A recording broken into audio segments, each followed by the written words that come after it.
কোনো কথার প্রতিবাদ করতে গেলে বদমেজাজি শিবলি চৌধুরী তার বউকে তেড়ে আসে, মারতে চায়, হাত তোলে। প্রথম থেকে শিবলি চৌধুরী শাসনে আর শোষণে রাখতে চায়, আর বাধা আর বাধ্য আর অনুগত রাখতে চায়। কোনো ধরনের স্বাধীনতা সে স্ত্রীকে দিতে রাজি নয়। আর শিবলি চৌধুরীর মাতা, যিনি নয়নছড়া তুর্যের শাশুড়ি, তার আচরণ কীরকম? এ বাড়িতে আরও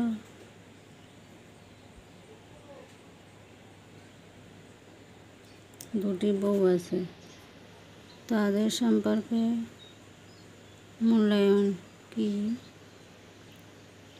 রকম নয়নছড়া তুর্য জানে না, কিন্তু নয়নছড়া তুর্য এ বাড়িতে আসার পর থেকে যত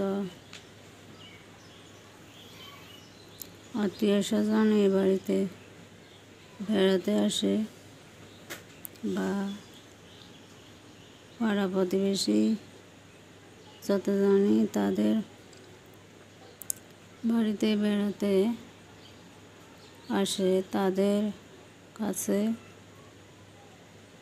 মেজ বউয়ের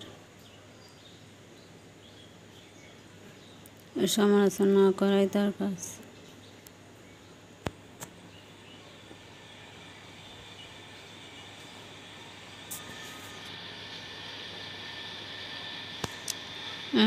তার ছেলের বউ অসামাজিক, কার সাথে মিশে না, হাসি খুশি নেই, মুড নিয়ে বসে থাকে। রান্নাঘরে কাজকর্মে মনোযোগ নেই, কোনো কাজে দক্ষতা নেই। আত্মীয় স্বজন আসলে সালাম করে না, এগিয়ে গিয়ে কথা বলে না।